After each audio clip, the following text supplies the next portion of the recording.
바이탈 쪽으로 가신 이유도 들어보고 싶네요. 처음부터 내과를 생각하고 온 건 아니었고 전공에 하는 동안 사실 3년, 4년 이 정도니까 그동안에 힘든 거는 생각하지 않고 그 이후에 내 3, 40년 동안에 내가 이과 한 가지를 할 수 있을까 그거를 고민해서 선택했어요. 어떤 작은 부위나 반복되는 일상은 사실 제가 좀 하기 힘들 것 같았어요. 들어와서도 다양한 경험을 할 수 있는 과를 생각해서 내과하고 외과를 생각했었고, 그리고 내과나 외과는 이게 개원의나 교수진으로 가거나 이런 길이 다양하게 있기 때문에 일단은 전공의 생활을 좀 3, 4년 해보면서 좀 고민하고 싶어서 바이탈 너무 힘드니까 안 가야지 그런 생각은 그때는 못했던 것 같아요. 근데 이제 와서 생각해보니까 바이탈 너무 힘드니까 안 해야지 이런 생각도 좋은 생각인 것 같아요. 이제 대답해주신 분들 한 30명 정도 있었는데 내과, 흉부외과, 응급의학과, 영상의학과, 정형외과 이렇게 있었어요. 의사를 추천하는 이유를 물어봤는데 제가 이제 공감하는 거는 안정적이다. 난 별거 없는데 밖에서는 내가 대단한 줄 안다. 사실 저희는 의대, 인턴, 전공이 막 이렇게 가다 보니까 이게 너무 당연한 거고 내 주위 사람들이 다 이런 걸 하고 있으니까 내가 뭔가 전문적인 걸 하고 있다는 생각이 들지는 않아요. 내가 먹고 살기 위해 하는 직업이 다른 사람들에게 큰 도움을 준다. 그냥 주어진 일이니까 하는 때도 많잖아요. 근데 결국에 그거는 이제 남한테 도움되는 거기는 해서 좋은 것 같아요. 의사를 비추천하는 친구들도 있었어요. 의사는 너무 힘들어요. 덜 힘들면서 보람 있는 일도 많을 것 같다. 너무 큰 개인의 희생을 요구한다. 저희 아산doctor 너무 힘드니까. 더 좋은 직업도 많은 것 같다. 맞아요. 개인의 성향 차이인 것 같아요. 내과를 추천하는 이유. 의사라면 그 중에서는 가장 폭넓고 깊게 환자에게 도움이 될 수 있는 분석하고 디시전 메이킹을 하는 게 재밌다. 제일 평타는 진다. 배우는 걸 좋아하는 추천, 비추천. 내과 너무 힘들다.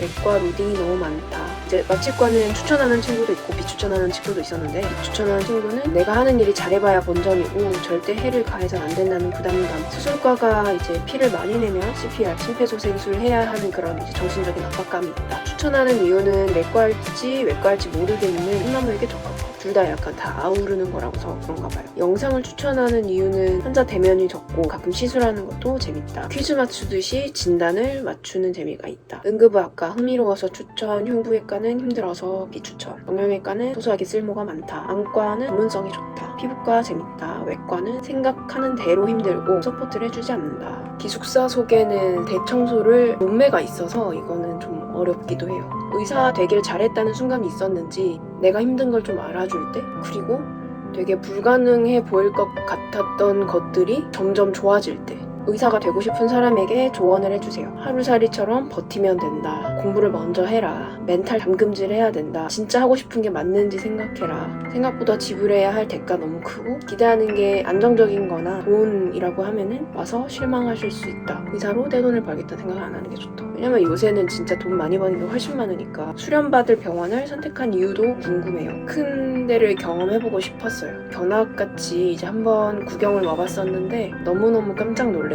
왜냐하면 지하에 무슨 큰 마트가 있고 뭐 NTN스가 있고 백화점이 들어와 있고 이러니까 너무 깜짝 놀랐었고, 또 건물이 또 너무 큰 게 막 3개 이렇게 연달아서 있고 인턴 전공의를 여기서 해보고 싶다라는 생각이 들어서 왔었고요. 이거는 저의 선택 이유인 거고 이게 무조건적으로 좋은 거는 아닌 것 같아요. 모교 병원도 좋은 점이 너무 많아서 자기가 어떤 과를 진짜 하고 싶다 그러면 그 과를 가기 위해서 아산병원을 오는 게 좋은지 아니면 모교 병원에 남는 게 좋은지 그런 거는 자기가 미리 좀 생각해서 선택해야 돼요. 레지던트 1, 2년 차와 3년 차의 업무 강도는 많이 다른가요? 내과는 이제 3년제니까 1, 2년 차가 주치의를 보고 3년 차는 주치의를 거의 보지는 않아요. 그리고 당직도 평일 당직, 주말 당직이 1, 2년 차에 주로 세우기 때문에 그것만으로도 좀 업무 강도가 차이가 많이 있죠. 의대를 지망하는데 내가 30 중반까지 개인적인 생활의 많은 부분을 포기하면서 힘들게 일해야 할 필요가 있을까? 치대에 대해서는 잘 몰라서 이 부분에 대해서 말씀드릴 수 없고, 의대 시작부터 전공의가 끝날 때까지 거의 10년이거든요. 10년을 통째로 보면 사실 너무 힘들기는 해요. 인턴이면 아직도 3년, 펠로우까지 하면 5년 막 이렇게 더 남았다고 생각하니까 그만둬야 되나? 앞으로 갈 길이 너무 멀어서 좀 힘들다 이런 생각을 많이 했는데 고비를 지나칠 수 있었던 방법은 의대는 의대고 대학생활인 거고 인턴, 전공의, 펠로우는 수련을 받기는 하지만 그래도 직장에 취직한 직장인이 되는 거거든요. 한 번에 묶어서 10년으로 보지 않고 바로 앞에 놓인 것만 해결한다고 생각하면